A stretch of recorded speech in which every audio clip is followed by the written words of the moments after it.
Hello, welcome to another episode of Served, presented by Chase. I'm Andy. We got Techie Sean. We got producer Mike. All right, Mike, do you have your email open, and is there a new email from the team at the Andy Roddick Foundation? For everyone listening, I run a foundation. We serve tens of thousands of kids daily in Austin, Texas, out of school time, so after school, summer programming. We do a lot of cool stuff. It's the best thing that I do. Mike, I promise you this has a point. Mike, do you have an email in your inbox right now? Okay. Yes. Okay. Subject. No, just get to know that. Just hold for a second. Just hold for a second. Don't read it yet. Ooh. Don't read it yet. Okay. So, what I want to offer to you, or tell your friends, bring some friends, do it all together. How would you, our served listeners, how would a group of you like to hit tennis balls with me on the Arthur Ashe Stadium in October? As my friend Larry David would say, it's pretty good. It's pretty good. Pretty good. Mike, this thing's read this email out loud right now.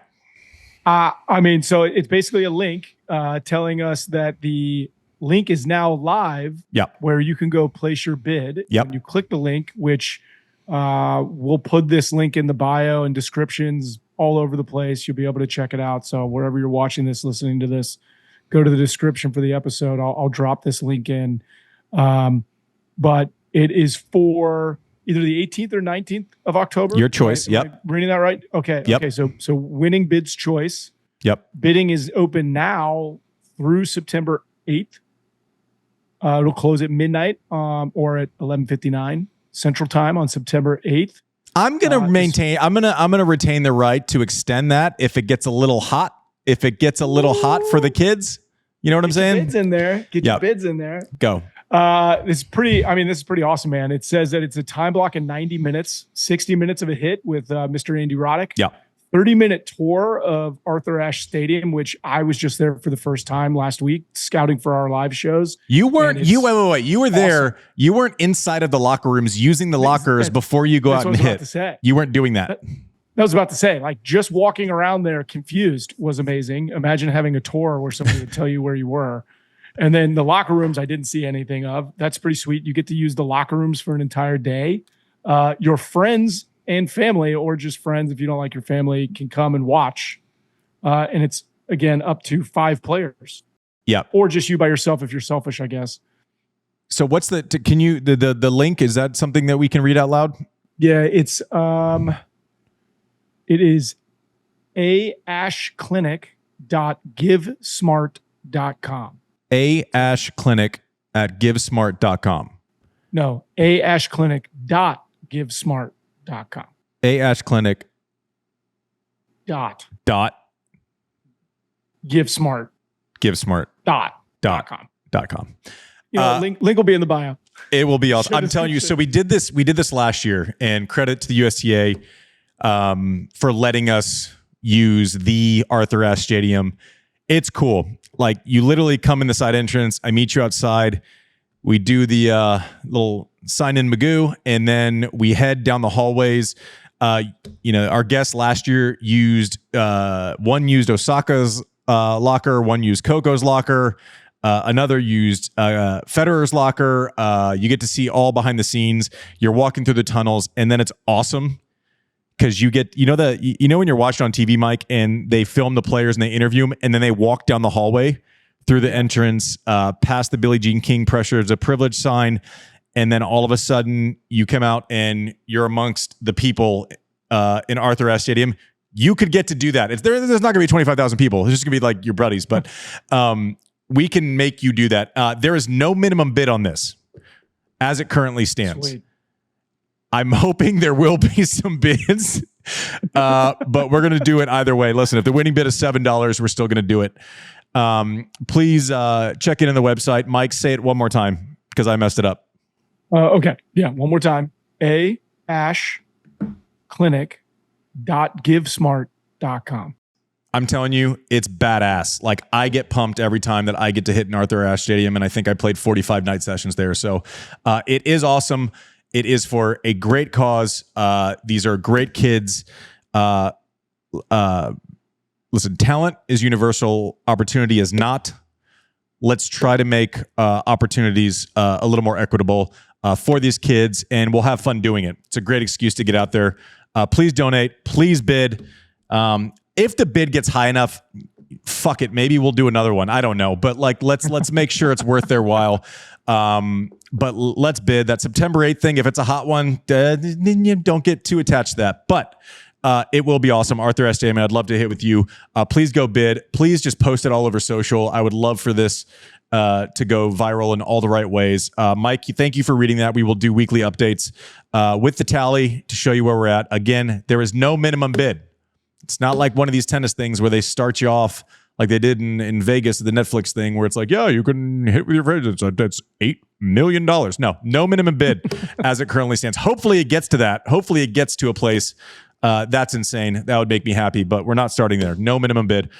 Please go check it out. And now let's get to the Racket Rundown, brought to you by Wilson. Thank you for listening to me through that. It's something that is near and dear to my heart. We have had many great stewards in tennis. I always say that I think I entered into the right profession as far as people understanding something that's bigger than themselves, whether it's Billie Jean, whether it's Andre, whether it's Venus and Serena and their literacy campaigns, whether it's Roger, his work for UNICEF and then building his schools. Listen, tennis has always just been very giving.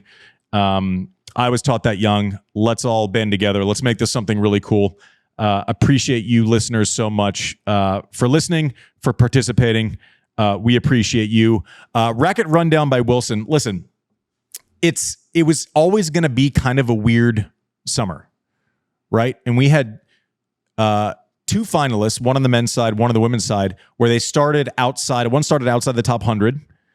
Amanda Anisimova on her way back, a well-documented break, self-imposed break for mental health reasons, which, listen, I applaud. If your arm is shoulder is dead and you need time off, you take time off. If your mind's not right and you can't put the pieces together mentally for whatever reason, you should give yourself every chance to come back from that. Listen, tennis careers are only getting longer.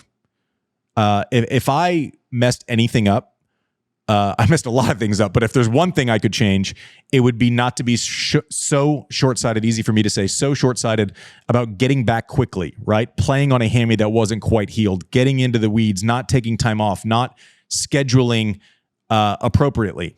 And I think that's completely changed. I think Roger started doing it. Rafa has kind of picked and chosen his spots. Novak has become a master at picking and choosing his spots. I wish I would have done better. Happy to see Anisimova make a final and lose to our friend Jess Pegula, who needed a win like this. Defending points. Imagine coming in, you're ranking at 5, but you haven't played to that ranking this year so far. Good win before Wimbledon, but then had an early loss there. It's kind of been a year with Jess where it's been kind of stops and starts along the way. We know the good tennis is in there, especially on a quicker surface. Goes and defends her title. The first person to defend that title since Martina Hingis in 2000, I think. First American to win it back-to-back since Monica Seles. I think she ran off 4 straight-ish, maybe 95 to 98, I think, if memory serves.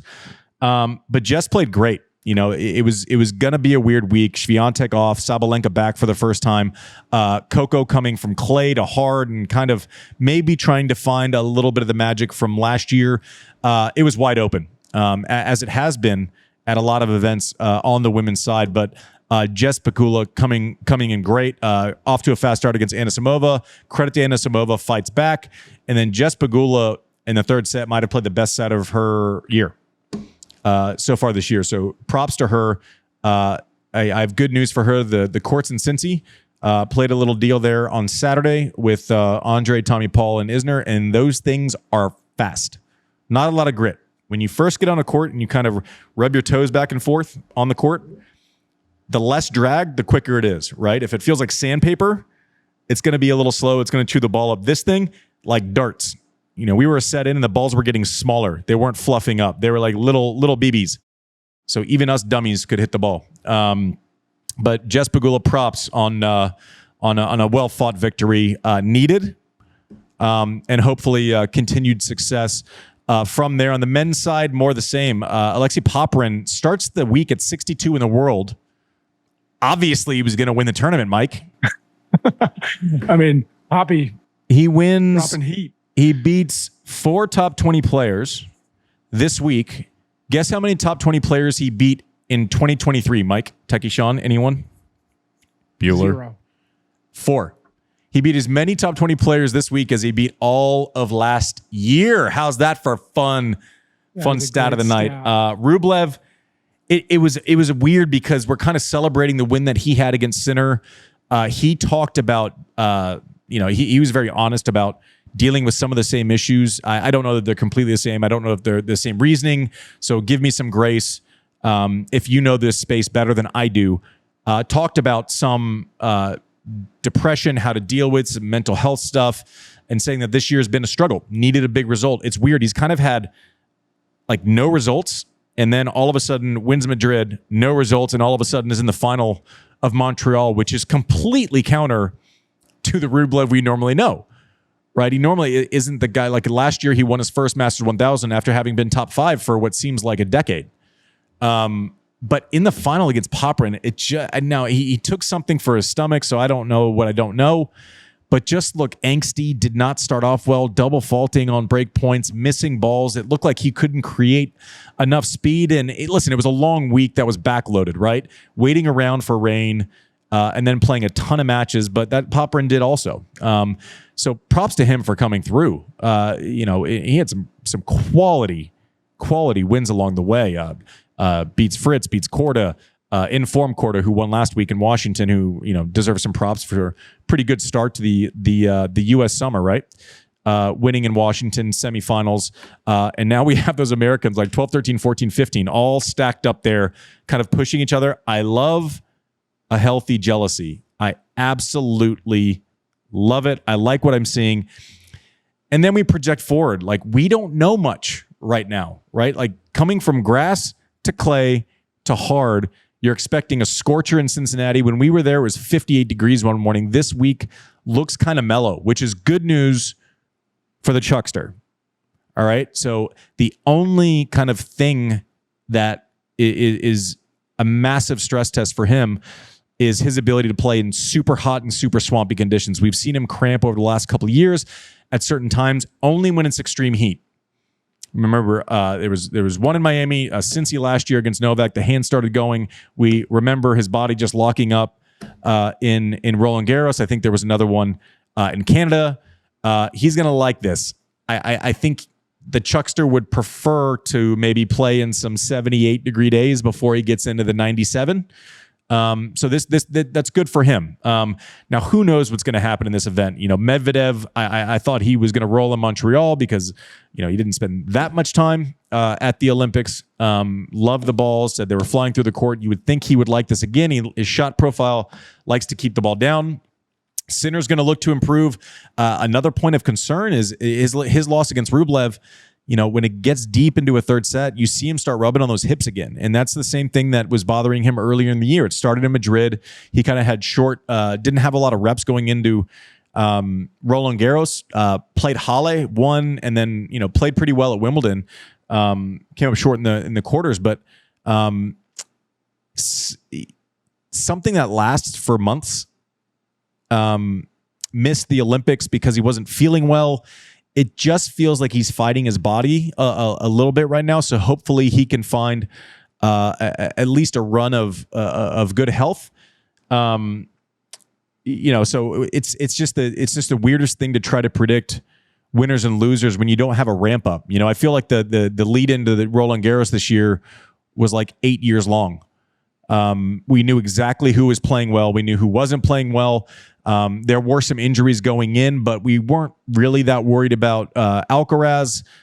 We knew Novak was short on practice. Everything was kind of at least a little bit predictable. Sinner going in was not on the hips, but you figure if he got through the first 3 or 4 matches, especially on the women's side, you knew it was Iga and Sabalenka were playing better than everyone else. Wimbledon, it's just tough. And here I feel like most of the tournaments have kind of been up in the air as far as being able to project forward and analyze and really break down who's doing what well.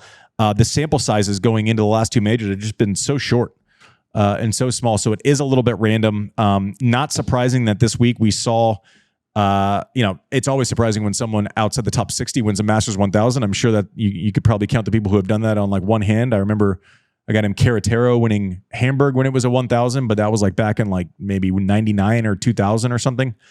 It doesn't happen often, but props to Alexei Popyrin. The guy was absolutely unloading on forehands. He is fun to watch because he plays on his terms. Open up the shoulders, has been a little bit inconsistent, dealt with some like a weird toe injury a couple years ago. But props to him and his team, Xavier Malisse, who's a guy that I used to play with. As crazy as Malisse was on the court, he seems equally calm in the coach's box. So props to him for finding that fine line and projecting confidence on his pupil, Alexei Popyrin. Great story. Listen, that's why tennis and sports in general, it's the best reality show. Like off of the Olympics, how many inspiring stories there's no script. Anything can happen. Ray Gun can be in breakdancing. I have so much time for that shit, by the way. I'm a big fan of the Australian. And for those of you who went hard in the paint, for those of you who don't know who Ray Gun is, you're welcome.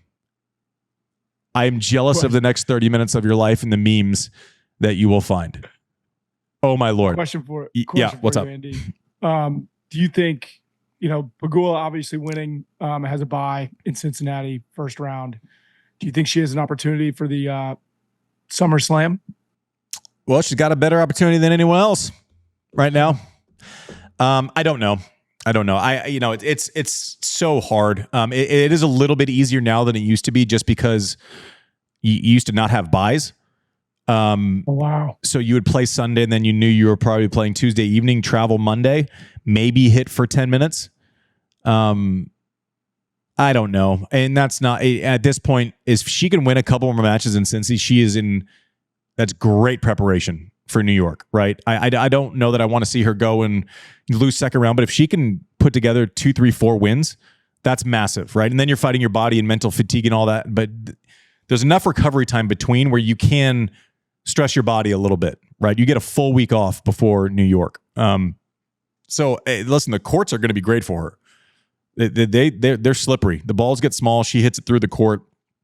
She's going to get there, and she's going to like the conditions. I know that for sure, but it's a massively tough ask to pull off that Canada Cincy bubble. Double. It's just a huge ask. I don't think that dictates how we view her going into US Open much. I love her preparation if she can pull off a couple more wins this week. A lot easier with an extra rest day. She won't play before Wednesday in Cincinnati, I would assume. Otherwise, that's just terrible scheduling for her, and something that probably won't happen. And if it does, then that's dumb. But yeah, she looked in great form, in complete control, striking the ball, switching directions. Movement looked a little better than it has this year. Her serve looked pretty good. She was at least extending the court, right? When you strike the ball so cleanly from the middle of the court, serving wide on both sides is a massive advantage, because that ball from the middle of the court, she can hit it so cleanly the other side to create space. I'll give you an example. When I used to play, and I actually talked about this with Andrey on Saturday, how much it used to just drive me crazy. But when someone is as clean of a ball striker, and I'm not saying Jess is the equivalent of Andrey, but she is a great ball striker, right? I think Andrey's probably the best ball striker ever. I think she's a great ball striker. When you serve wide on the due side, even like I always felt that stress test against great ball strikers where against people that weren't quite as clean of hitters, and they could be great players, but not everyone can just strike a ball from the middle of the court and find the direction they want every time. Against great ball strikers, you feel the need, you put a premium on contact on the return. Just making returns doesn't do it, because there's just too much space to cover on that second ball, right? So you really feel like on top of making the return, on top of picking the right or guessing or looking for the right serve, you had to square it up. Otherwise, you were at a massive deficit in the rally already. And I think if Jess can set the table with those wide serves, she is so good at controlling the middle of the court, and that's something that she will look for that will benefit her moving forward in this hardcourt season. We did a really cool thing last Friday night, and we have not done it before. You know, this dumb little podcast that started at the end of January or the beginning of February has been so much fun for us. We've done a lot of shows, and I don't know that I've had more fun doing a show than we did in Cincinnati, Mason, Ohio, at Sonder Brewery last Friday. It was our first live show, and producer Mike is from Cincinnati, and I pretty much thought it was going to be like we were doing like an awkwardly not attended show for Mike's family. Yeah, me too. I did. Is kind of what I thought. And listen, Serve Nation, you guys came, and it was amazing. Hundreds and hundreds of people, and standing room only, and pumped. And the Q&A was great. We had a quick conversation with Berrettini, which please listen. If we can run this clip, please listen on the audio. YouTube will be delayed because T2 has the rights on Sundays, and then we can release it into our YouTube library a week later.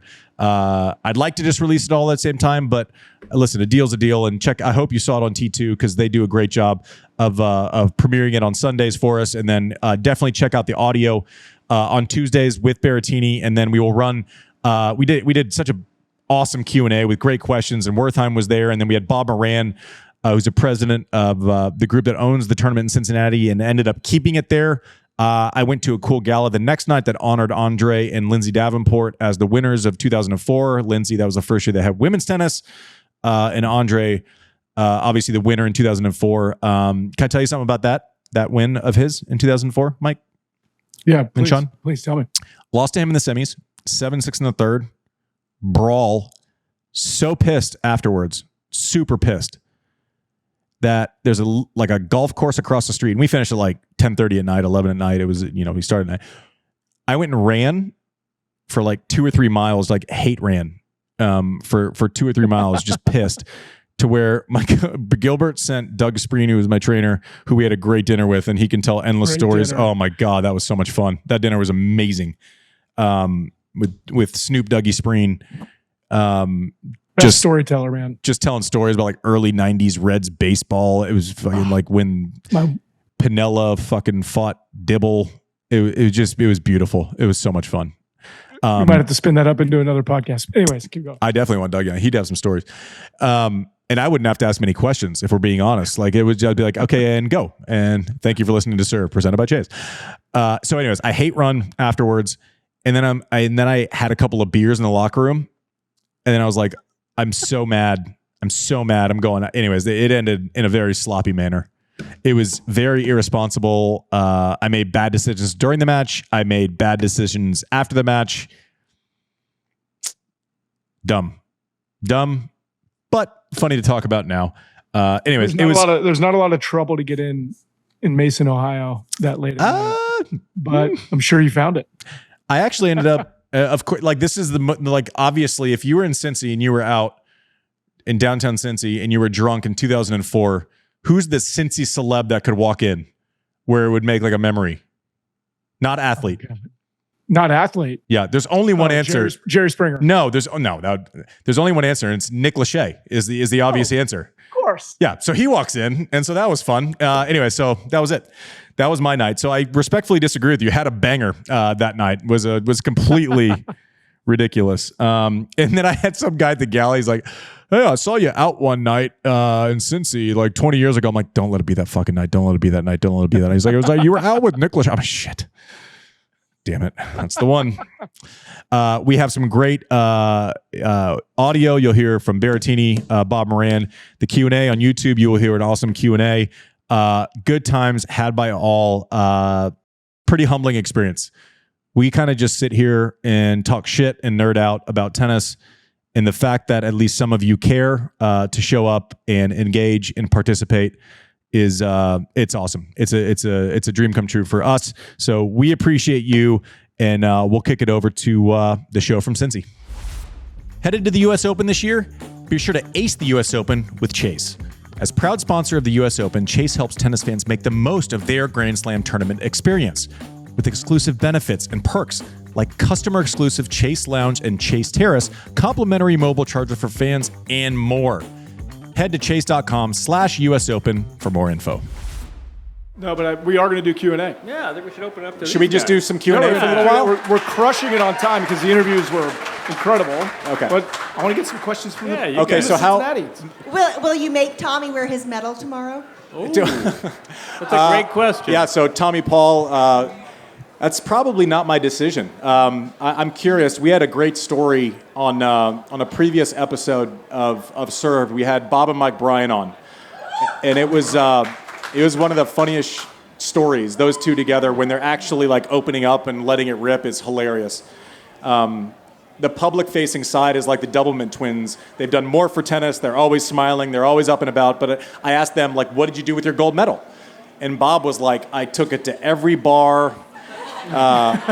It was worn out. It was frayed by the end of it. He goes, it wasn't even a circle. It was like a square at the end. And he goes, and then I went and visited Mike. They ended up living on separate coasts after not actually having been more than 5 feet apart for the previous 2 decades. And Mike's was, he took it, he put it in a case, he built a light for it, so everyone walked in was like, you were amongst a gold medalist. And Bob stole Mike's and replaced it with his crappy one. That's my favorite story. But credit to Tommy and Taylor for playing doubles. Taylor doesn't play doubles that often, and they brought home a bronze medal for the USA, so I appreciate the question. Yeah.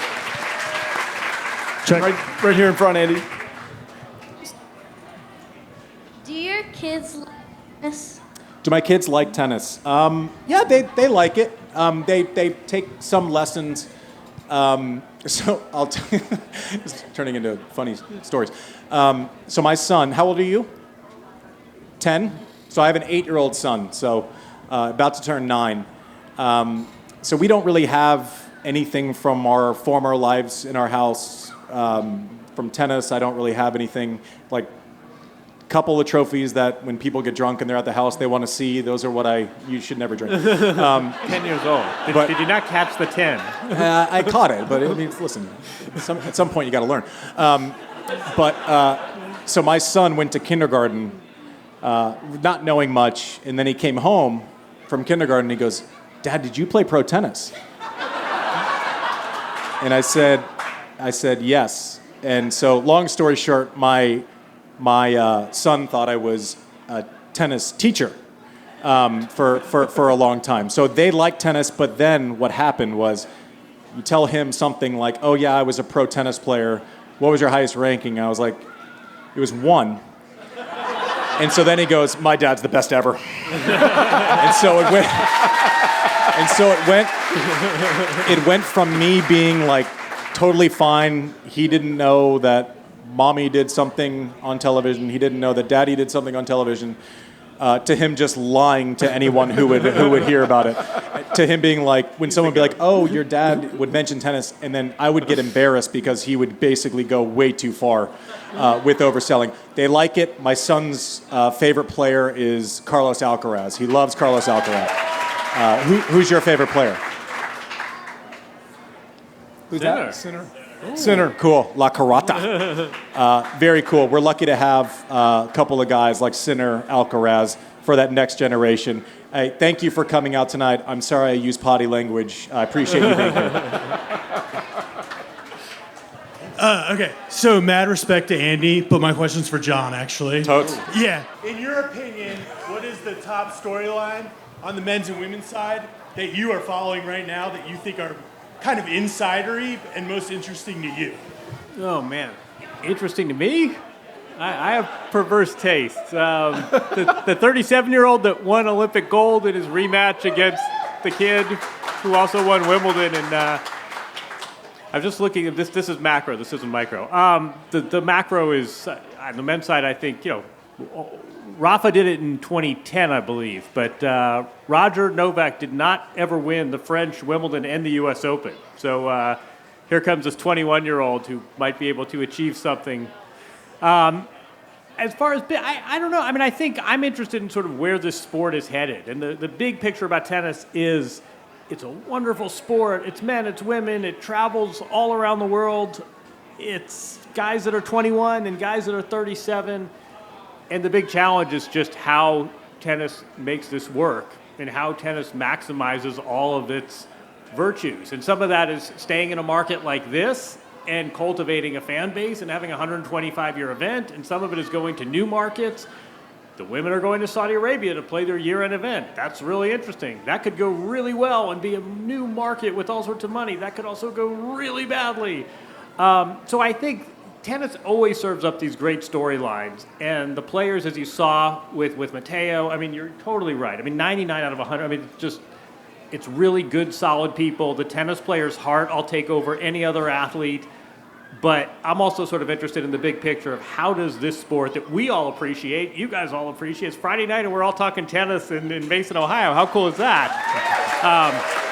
But imagine what a Bengals game is like the weekend before a Bengals game, and tennis has some growing to do. And I think the big challenge for tennis is you have all this raw material, men, women, I mean, there's so many great assets, but how do you put it all together and make this sport as good as it could be? So Alcaraz, Novak, can tennis maximize its potential? I'm gonna butt in here.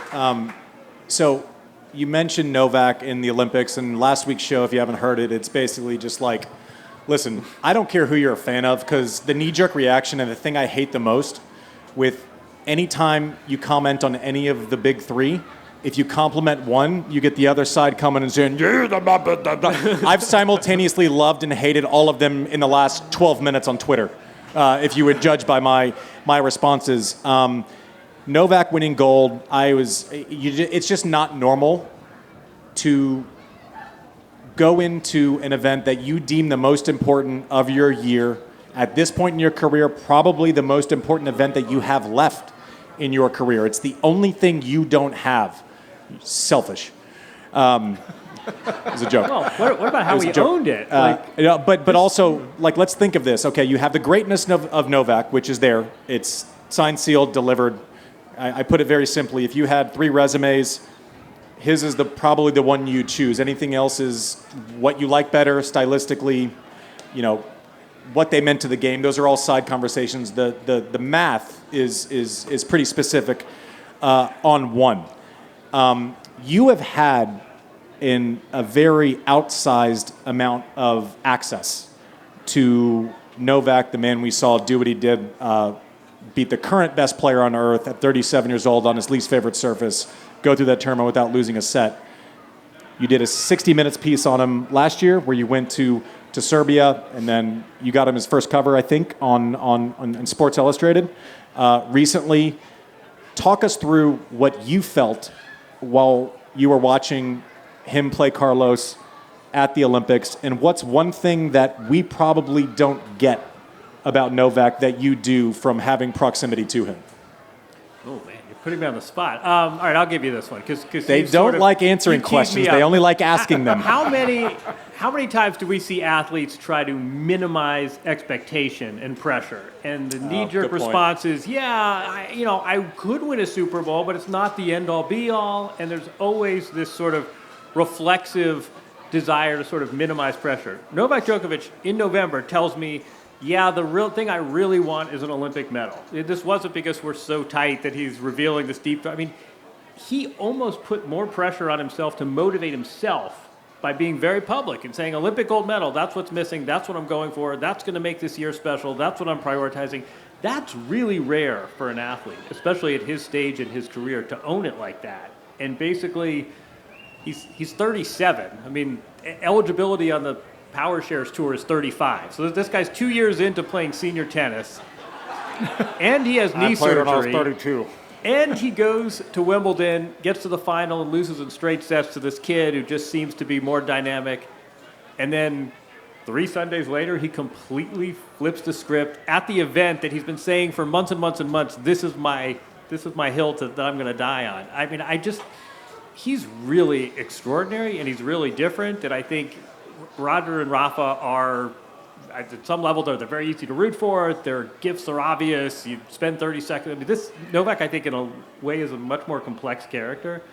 But for an athlete to basically say, this is what I'm shooting for, which is completely contrary to what most athletes do, and then to go out there and do it on a busted leg, he clearly went out there and just said, I don't care what it takes. I am not leaving this court with the smaller numbers on the scoreboard. It's as simple as that. And he goes out there and plays as well as he's played. This is his first title of the year. He didn't win a tournament this year. He hadn't beaten a top 10 player going into the Olympics for the entire year. So then at the one event he has prioritized, he goes out and plays the match of his life. And it's like what you say. I mean, we all, every fan, it's natural. It's part of what we love about sports. We have irrational and rational likes, but you cannot look at his body of work and not say that this is wildly impressive. So I guess that's what I Let's any more questions from the crowd? We don't have a dinner reservation for like an hour. We got a couple more questions than us. Yeah. First of all, huge fan of your podcast. I listened to like 0 podcasts, and then I saw yours on Instagram. I was like, this is my podcast. So I look forward to it every Tuesday. I look to see if it's up yet, so love it. Side question, where is Social Sophie? Family reunion. My bigger question is, I'd love to hear from you guys, like if you're looking in the range of like the top ranked like 11 to like 30, like in that range of players on women's and men's side, like who are the ones you think are going to break through to like the top 5? Who has like the mental game, the whole package, developing the whole package? John, why don't you go first, buddy? That's a good question. No, we used to play this game. No, but I think, Matteo was just here. He spent a few years, you heard him say it, he was 22 and no one really knew who he was. I mean, I think so. It used to play this game of like finding the alternative band you think was going to blow up and play. Now it's like, they're players like Alex de Minaur, for example. I mean, they're players in their mid to late 20s who still have like a run potentially to make. I mean, off the top of my, Arthur Fils of France is a guy who a lot of people is quite high on, who won a tournament last month. Musetti, who we've known for a while, but he's still sneaky, only 23, and it feels like he's been around for a decade. He's got a kid, and we assume he's like dad, and he's like, he's 20, he's like younger than Sinner. And he's finally. Is that true? Yeah. Oh, look at you, Jon Wertheim. Keep an eye on this. There's a kid, Alcaraz, he's very young. He hasn't quite harnessed all of his gifts, but keep an eye on this guy, Alcaraz. But I think tennis is in a different place. It used to be if you didn't make noise when you were 22, 23 years old, your career, it was what it was, and you may have a breakout major, and then sort of, now you see players having these latter career surges, and I think there are more of those that people might expect, of guys who say, look, I'm not happy being number 18. It's a nice life.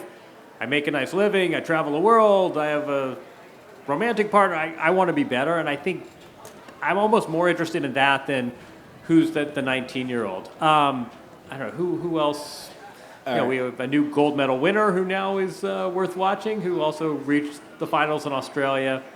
But I mean, honestly, like Naomi Osaka, what happens to her, that's every bit as interesting to me as what, Mira Andreeva, what teenager can take that next leap. So, I think sometimes we look for and certainly the brands and Nike. I mean, certainly we all look for the shiny new toys. But I think what's interesting to me in tennis now is the players' ages maybe 24 to 27. Which of them are not satisfied? Sort of like working in who's ambitious, who's going to buck for the promotion and like get out of middle management. So I don't know. Alex de Minaur, for example, is someone that interests me. So, I don't know. Can you jump in? What am I will. missing?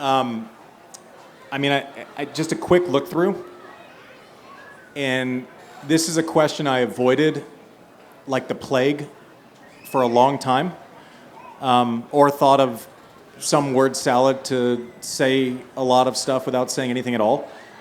If you're looking at the rankings, you're looking at a Tommy Paul, who's now 10 in the world. You're looking at a Taylor Fritz, who's knocking on the door. You're looking at Sebastian Korda, who every time I watch him, I think he's top 5 in the world. And then I read a draw, and it's not going, but he won last week in Washington. Ben Shelton, I feel like he's still learning how to play tennis. Like, he was in college, 2 years ago. He didn't have a passport when he went to Australia last year. That's not a joke. That's crazy. That's an actual thing. That's like a real stat. Like, it's not sarcasm.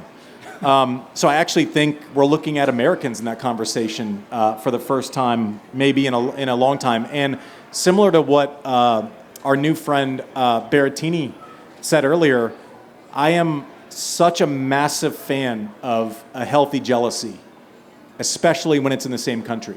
You look at the 80s in the States, all of a sudden, Andre's the guy, he breaks out in Stratton Mountain or where the hell it was in 1988, finishes 3 or 87, finishes 3 in the world in 88, is the guy, is the guy that crosses over, he's the mainstream standout star.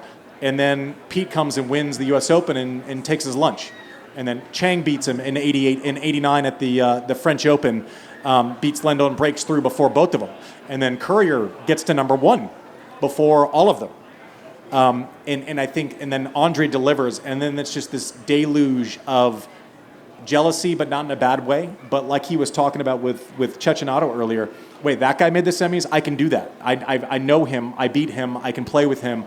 So for the first time in a long time on the men's side, we have as good a chance to plant our flag as anyone else. And I like the fact that they're all lined up 10, 12, 13, 14, all 15, all lined up right there. That is a recipe for something good to happen. That's before we get to who they're influencing by being that ranking. Guy I was ranking to the 16s out, Mensik, someone to keep an eye out. If you see him this week, he's got some firepower. On the women's side, Kostyuk is super tough from Ukraine. She can really play. Kalinskaya, otherwise known as Mrs. Sinner, not yet.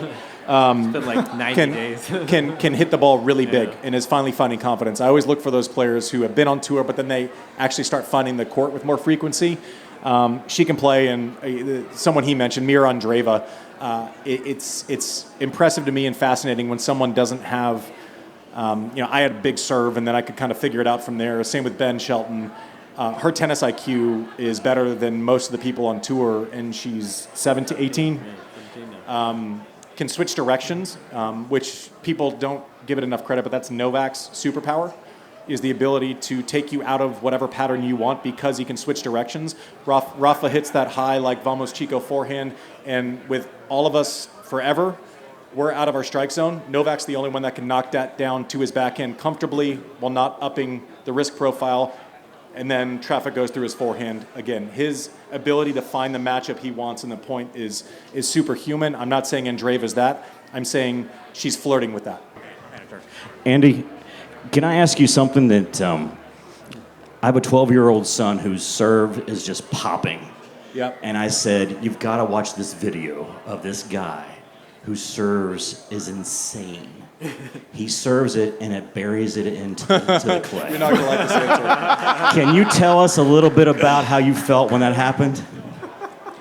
You're going to hate this. Should we tell him? What? Should we tell him? Should we let the myth live on, or should we? Are we going to take this out to pasture? I mean, let's take it out to pasture. That was fake.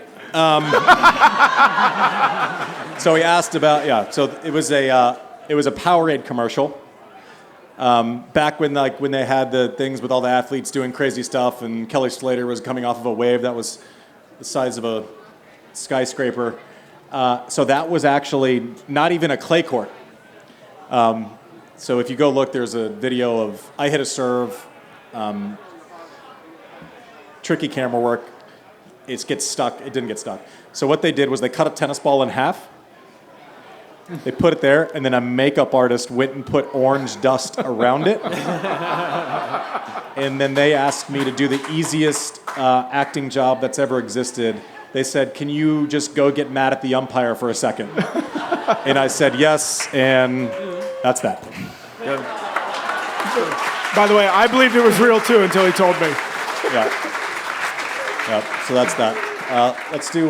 Do you have something on Just that? feel free to tell your son something entirely different. I felt great. I was awesome. All right.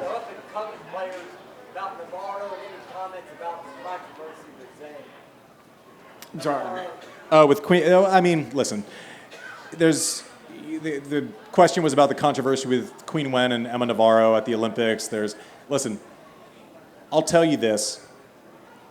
I got into people's business many, many times on the court. And I would say that 95% of those didn't have a history past that day or night. We're going to yell at each other. We're going to be annoyed by things. Danielle got into it with Iga. I'd be shocked if 3 weeks from now they're not okay. They're not fine. We mentioned Novak. I mean, I still get smoked by his fans for something that happened 16 years ago that we talked about that night and let go. And what I should have done is never mention it again in my entire life. And that was my mistake. Point B, yeah, I think Emma Navarro will be top 10. She's 15 right now. I think she's phenomenal. I think it was, I don't know. Listen, we fight. Then we see each other the next week. Maybe we're a little icy. Then that thaws out. And by the end of it, like, we're all fine. I'll tell you a quick story, and then we're going to get out of here. Speaking of a generational thaw. So I'm working with Jimmy Connors in the summer of 2006. And it's weird because we go back to the U.S. Open, and he hasn't been there since the new stadium exists. He's one of the main reasons why it was built, right? He took U.S. Open mainstream, made it theater, right? Largely doesn't get talked about enough when people are naming things at the U.S. Open, in my humble opinion. Won the tournament on 3 different surfaces. I don't even know how that's possible. It's hard to win it on one. So we go in, and sure as shit, the first person we see when we go into the locker room walking towards us, like the Tuesday of practice week, who did we come across? McEnroe. So we walk in, and Jimmy and I are walking in. I'm having to show Jimmy around the U.S. Open, which is like the weirdest thing in itself. So we walk past each other. They each make eye contact, like, and then they keep walking. Don't say a word. So they're like this. I stop in the middle, and I go, "Are you serious? Like, are we being serious?" And so they go, "Oh, hey, Jimmy. Hey, Mac. Okay. You guys are children." So anyway, fast forward. First Saturday, I win a third round against a guy named Julian Beneteau. And I normally played at night. CBS comes in on weekends. You play day for the U.S. audience. So I finish, and it's kind of early-ish, which is great. I'm done by 2 or 3 in the afternoon. I'm normally finished at the U.S. Open at 2 or 3 in the morning. And so I don't see Jimmy. It's not a big deal. Like, you'll text and we'll meet you back in the city later. Maybe we have dinner that night. Maybe we don't. But so I'm like, okay, I'm going to run up. And my trainer, Doug Spreen, who's Terrace Park guy right here in Cincinnati, I said, "You seen Jimmy?" No.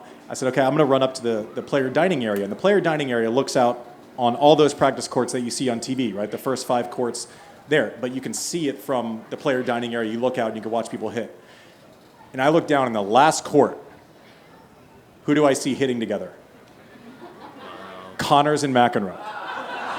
And to the point where, like, we become pretty, like, immune to cool stuff. Like, at a certain point, like, I think stuff's cooler now because I'm not around the tour all the time.